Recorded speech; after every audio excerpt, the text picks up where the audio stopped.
حقا.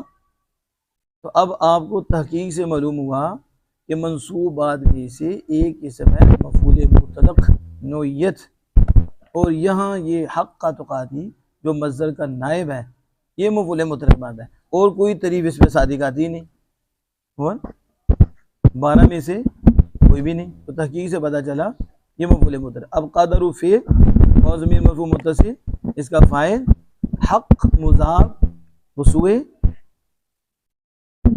قدر، اور قدر مضاف بسوئے ہی ضمیر اس کی طرف.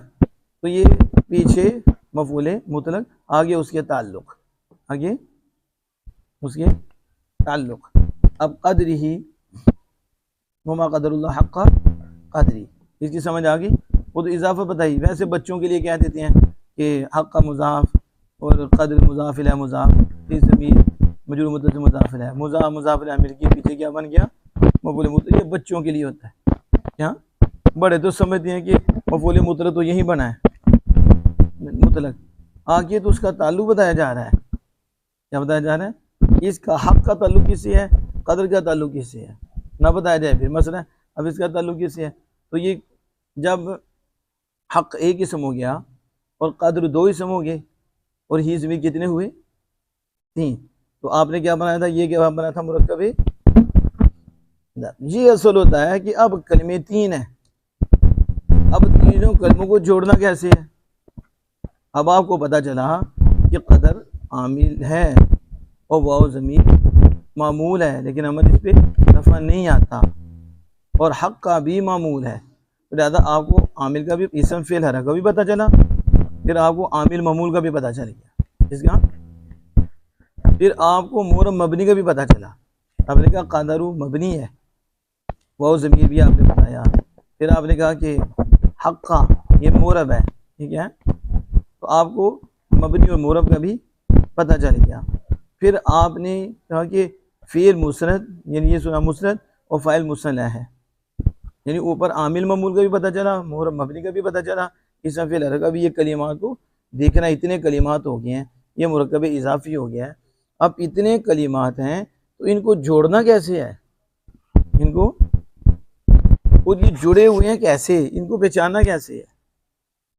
تو وہی کہا کہ پھر یہ ساری تحقیق کرنی پڑے گی، اسم فعل حرکت کو جدا کرنا پڑے گا، عامل معمول دیکھنا پڑے گا، مورب مبنی دیکھنا پڑے گا، مورب، پھر ان کا معنوی تعلق دیکھنا پڑے گا، مسند ہے مسئلہ ہے، پھر ان کے جو زوائد ہیں ان کے ساتھ تعلق ہے وہ دیکھنا پڑے گا. پھر جا کر معنی تحقیق کے ساتھ معلوم شود کیا ہو جائے گا، ایسے ہی تحقیق کے ساتھ معلوم ہو جائے گا.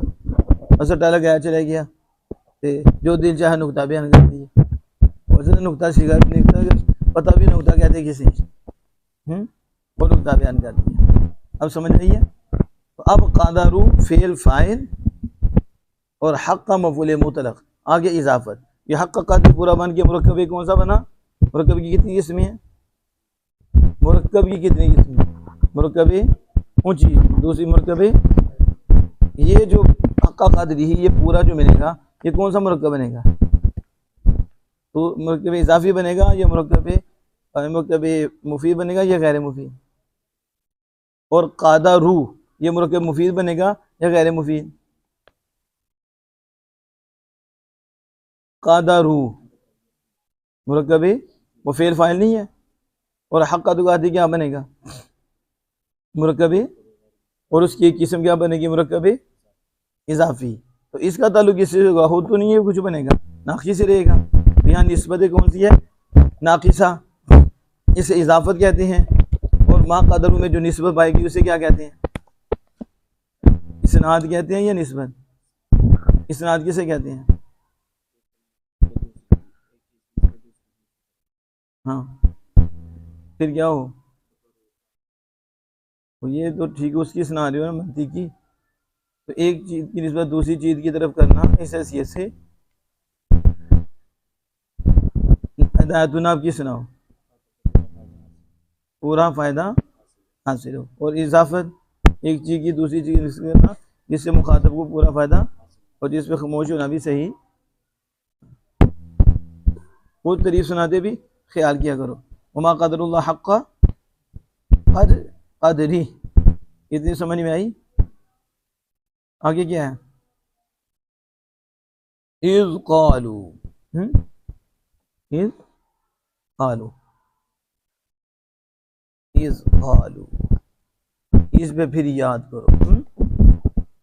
اور آپ بھی یاد کرو کہ پچھلے درس میں کیا تھا، اس سے پیچھے درس میں کیا تھا، اس کے پیچھے درس میں کیا تھا. یاد کراتے رہنا چاہیے. یاد، اور اللہ بھی یاد کراتا ہے. اللہ پاک بھی، اور میں نے تو یاد کراتے رہنا ہے، اور آپ نے یاد کرتے رہنا ہے. آپ نے یہ نہیں کہ بس استادانہ کام میں بولنا، ٹھیک ہے، وہ تو یہ شکر ہے مالی کا. یہ اللہ بار بار فرماتا ہے. اللہ، اور پھر محبوب نصیحت کیجئے، نصیحت کیجئے. کیا کیجئے؟ نصیحت کیجئے. آپ کی نصیحت مومنوں کو فائدہ دے گی. نصیحت کرتے رہنا چاہیے، کہتے رہنا چاہیے، کہتے رہنا چاہیے. لیکن ڈھیٹ نہیں بن جانا چاہیے، ڈھیٹ نہیں بن جانا چاہیے. نصیحت کو قبول کر کے اس پہ عمل کرنا چاہیے. تو آپ نے کچھ بننا ہے، ٹھیک ہے، وہ ہے خدا کا بندہ. خدا کا بندہ بننے کے لیے بہت کچھ سہنا پڑتا ہے، بڑی محنت کرنی پڑتی ہے. جو بتایا جائے اس کو ذہن میں رکھو، جو ریکارڈ ہو اس کو سنا کرو، سن کے آگے پہنچایا کرو دوسرے طلباء تک. پھر اللہ آپ کو اور دے گا، کیونکہ آپ نے دوسرے کی خیر خواہی کی ہے. جب بندہ خیر خواہی کرتا ہے نا، اللہ پاک اسے پھر بغیر محنت کے دیتا ہے. یعنی وہ خود کھا رہا ہے تو کسی کو کھلا دیتا ہے، اس کو زیادہ مل جاتا ہے. وہ علم آگے بانٹ رہا ہے، اس کو اور علم ملتا ہے. وہ خیر خواہی کا جذبہ. تو جس نے خود ہی نہیں دیکھنا، خود ہی نہیں اس کے لیے کلپ ملیں گے، ٹھیک ہے، وہ کارٹون دیکھ لے، تو آپ کو کارٹون بننا ہے.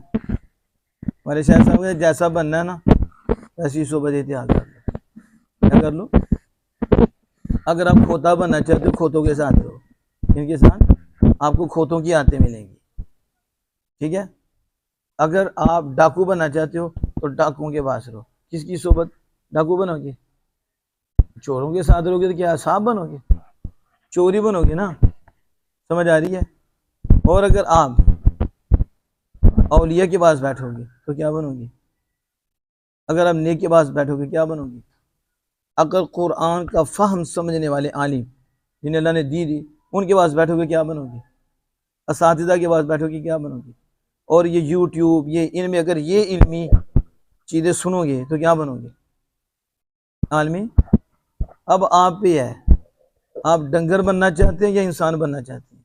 اگر ڈنگر بننا چاہتے ہیں تو ڈنگروں کی صحبت اختیار کرو، یوٹیوب کے ذریعے، موبائل کے ذریعے، جیسے بھی.